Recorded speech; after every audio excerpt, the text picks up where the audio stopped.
Assalamualaikum warahmatullahi wabarakatuh. Di sini saya perwakilan dari kelompok 7 akan mempresentasikan hasil diskusi kami tentang tugas untuk membedah RPS.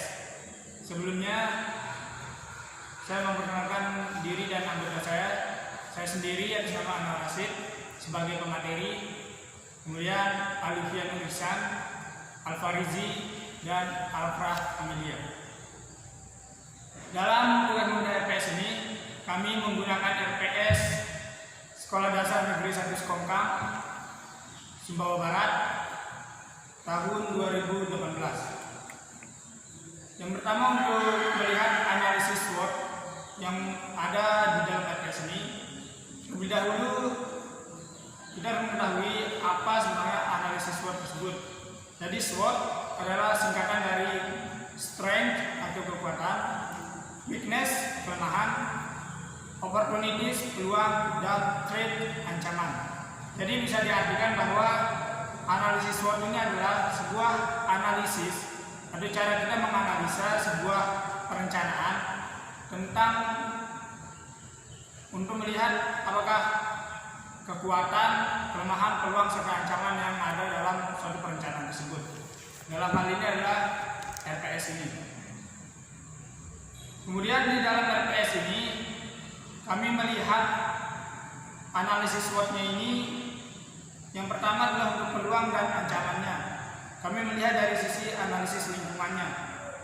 Yang pertama itu adalah peluang, di mana di sini peluang ini ada dalam analisis lingkungan bagian kondisi geografis, kondisi ekonomi, dan pengembangan iptek. Jadi yang pertama adalah kondisi geografis. SD Negeri 1 Sekongkang ini atau daerah Sekongkang ini berada di daerah pantai dan pegunungan. Jadi sangat memungkinkan untuk perkembangan wisata.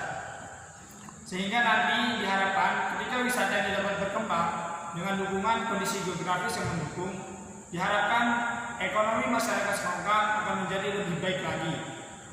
Sehingga ketika ekonomi membaik, maka peningkatan PAD atau pendapatan asli daerah akan meningkat. Sehingga korelasinya nanti adalah ketika PAD meningkat, maka anggaran pendidikannya itu juga meningkat. Kemudian dari segi kondisi ekonomi, seperti saya katakan tadi, ketika sudah banyak wisata atau daerah wisata yang dibuat di daerah Sekongkang, maka akan menimbulkan atau berdampak pada perbaikan ekonomi. Jadi ketika banyak wisata atau tempat wisata, maka akan mengundang banyak investor atau orang-orang akan berinvestasi di sana, sehingga ekonomi masyarakat membaik. Terlebih di daerah Sekongkang juga ada tambang emas, sehingga ini sangat mendukung untuk peningkatan pendapatan asli daerah. Kemudian untuk perkembangan ipteknya, jadi karena daerah Sekongkang ini sangat berpotensi menjadi daerah wisata, maka perkembangan iptek ini akan mengikuti nanti. Jadi akan tersedia seperti sarana seperti jaringan internet, kemudian penguasaan teknologi dan lain-lain untuk mendukung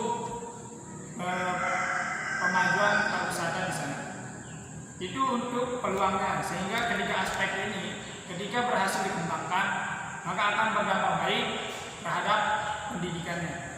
Kemudian dari segi ancaman, kami melihat dari kondisi budaya. Jadi di daerah Sekongkang ini mayoritas penduduknya beragama Muslim. Namun tidak memungkinkan banyak pendatang yang masuk ke daerah Sekongkang. Sehingga kenapa kami mengkategorikan ini sebagai ancaman? Karena ketika masyarakat Sekongkang yang begitu terbuka terhadap budaya baru yang datang, jika tidak pandai-pandai memfiltrasi budaya yang datang, maka akan menghilangkan budaya asli. Sehingga peserta didik diajarkan sejak dulu di bangku sekolah dasar agar dapat memfiltrasi budaya asing yang datang ke daerah mereka. sehingga walaupun mereka terbuka terhadap pendatang yang membawa budayanya sendiri, namun tidak sampai menghilangkan budaya lokal di sana. Kemudian untuk kekuatan dan kelemahan kami melihat dari kondisi lembaga itu sendiri, yaitu Sekolah Dasar Negeri 1 Sekongkang ini.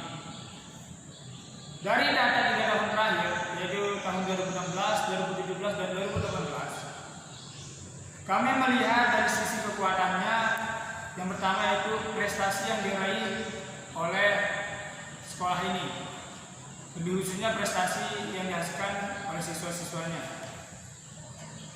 Dari prestasi akademik, misalnya seperti CCA atau lomba CCA mendapatkan juara 3. Kemudian dari prestasi non akademik seperti lomba tenis meja juara 1 kecamatan tahun 2018 dan juara 2 kabupaten 2018. Sehingga ini menjadi sebuah kekuatan karena banyak prestasi yang mereka raih. Kemudian sudah tersedianya seperti ruangan guru, perpustakaan, ruangan kepala sekolah, dan lain sebagainya. Kemudian dari hasil ujian akhir sekolah misalnya, kekuatan mereka dilihat dari LPS ini ada pada mata pelajaran PPKN, di mana mata pelajaran ini memiliki nilai yang paling tinggi dari mata pelajaran yang lainnya, yaitu antara 7,39 sampai 7,91. Jadi ini merupakan sebuah kekuatan di mana mereka mampu mendapatkan nilai tinggi di mata pelajaran PPKN. Kemudian dari sisi kelemahan, di sini kami melihat dari jumlah siswanya. Jumlah siswa tahun 2016 sebanyak 113 dan 2017 dan 2018 sama-sama yaitu 111. Kenapa kami mengkategorikan ini sebagai kelemahan? Karena jika dilihat dari atau dibandingkan dengan sekolah yang lain, misalnya di daerah saya, jumlah siswa di SD Negeri 1 Sekongkang ini relatif sedikit. Karena misalnya kita ambil contoh yang 2018 itu 111 orang atau siswa. Nah, di data dalam LPS ini juga termuat bahwa ruang kelas itu hanya ada 6 ruang kelas. Jadi tidak ada kelas yang gandeng. Seperti misalnya kelas 1 ada kelas 1A dan kelas 1B. Tapi di SD Negeri 1 Sekongkang ini kelas 1 ya hanya 1 kelas. Kemudian kelas 2 1 kelas dan seterusnya sampai kelas 6. Karena ruang kelasnya cuma 6. Sehingga kemudian jika dilihat dari meja yang ada, yaitu hanya 90 meja, berarti dalam satu kelas itu terdapat 15 meja plus 30 kursi per satu kelas. Kemudian jika dibandingkan dengan jumlah siswanya, rata-rata jumlah siswa dalam satu kelas itu tidak ada yang lebih, bahkan tidak sampai 25 orang. Sedangkan kursi atau tempat duduknya ada 30. Berarti di sini ada banyak kursi yang kosong. Dan ini merupakan sebuah kelemahan menurut analisa kami. Tapi jumlah siswa yang sedikit ini bisa menjadi kekuatan apabila pembelajaran yang dihasilkan itu efektif. Karena jumlah siswa yang sedikit secara logika akan meningkatkan efektivitas pembelajaran karena siswanya sedikit, jadi mudah diatur. Tapi sebaliknya, jika siswanya sedikit kemudian efektivitas pembelajarannya kurang, maka itu akan menjadi sebuah kelemahan. Kemudian dilihat dari jumlah siswa yang mengulang. 3 tahun terakhir ini total ada 26 siswa mengulang dari kelas 1 sampai kelas 5. Artinya apa? Ini membuktikan bahwa walaupun siswanya sedikit, belum tentu efektivitas pembelajaran itu dicapai. Dilihat dari siswa mengulang ini, 26 ini termasuk, kalau menurut kami, termasuk jumlah yang cukup besar untuk ukuran siswa yang sedikit. Kemudian dalam hal putus sekolah ada satu siswa kelas 3 pada tahun 2017. Kemudian dari segi tenaga pendidik atau gurunya hanya ada 10 orang guru plus 1 kepala sekolah. Jika dilihat dari segi banyak siswanya, ya tidak terlalu menjadi masalah. 10 guru mengajar 111 siswa dalam 6 kelas. Tapi ini akan menjadi kelemahan jika dibandingkan dengan sekolah-sekolah yang lain yang memiliki lebih dari 10 guru. Kemudian untuk rencana dari RPS ini, atau dari Sekolah Negeri 1 Sekongkam ini, dalam hal rencana jangka pendek, jangka menengah, dan jangka panjangnya, di dalam RPS ini tidak dicantumkan atau tidak termuat sebuah rencana jangka panjangnya. Jadi kami hanya menemukan rencana jangka pendek dan jangka menengah. Yang pertama untuk rencana jangka pendeknya, kisaran waktu 2019-2020, di mana ada yang dinamakan rencana operasional yang dirancangkan oleh sekolah ini. Yang pertama, GSA meningkat plus 0,10. Kemudian proporsi siswa masuk SMP negeri 100%. Kemudian juara harapan 2 kabupaten dalam lomba mata pelajaran, juara 3 kecamatan Olimpiade Matematika dan IPA, kemudian juara 3 kabupaten lomba minat baca, dan juara 1 kecamatan lomba MTQ. Jadi ini yang dirancangkan dalam rencana jangka pendek. Kemudian untuk rencana jangka panjangnya, kemudian dalam rencana jangka menengahnya, kisaran waktu dari tahun 2018-2023.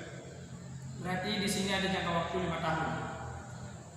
Di mana direncanakan yang pertama meningkatkan nilai rata-rata ujian akhir nasional dan ujian USD pusat dari 21,60 menjadi 22,40 dari 3 mata pelajaran dan pusat. Kemudian meningkatkan nilai rata-rata rapor sebesar 0,77 dari kelas 1 sampai kelas 6.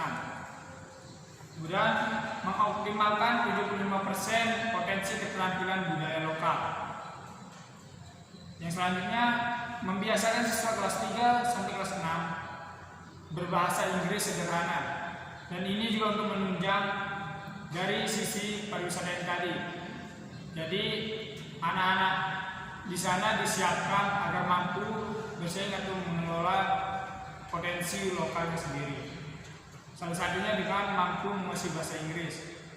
Entah itu bahasa Inggris yang sederhana mungkin karena mereka masih di sekolah dasar. Kemudian meningkatkan kesadaran lingkungan. Selanjutnya mengoptimalkan bahasa Jawa berdasar undang guru. Membudayakan 6K, ketertiban, kebersihan, keindahan, kekeluargaan, kesopanan, dan keamanan. Dan 5 SMT, senyum, salam sapa, sedekah, maaf, dan terima kasih. Kemudian meningkatkan kesadaran membaca. Dan yang terakhir mengupayakan siswa kelas 4 tamat Iqra. Kemudian dalam rencana jangka menengah ini juga termuat program strategis yang dirancangkan oleh sekolah tersebut. Yang pertama, meningkatkan kualitas ibadah dan akhlak mulia. Yang kedua, meningkatkan proses kegiatan belajar mengajar yang efektif. Dan yang terakhir, bimbingan dan pelatihan secara kontinu dan menyeluruh terhadap siswa maupun tenaga pendidiknya. Mungkin hanya ini yang bisa saya sampaikan mewakili teman anggota yang lain. Saya mohon maaf apabila ada kekurangan dan kesalahan. Sekian, assalamualaikum warahmatullahi wabarakatuh.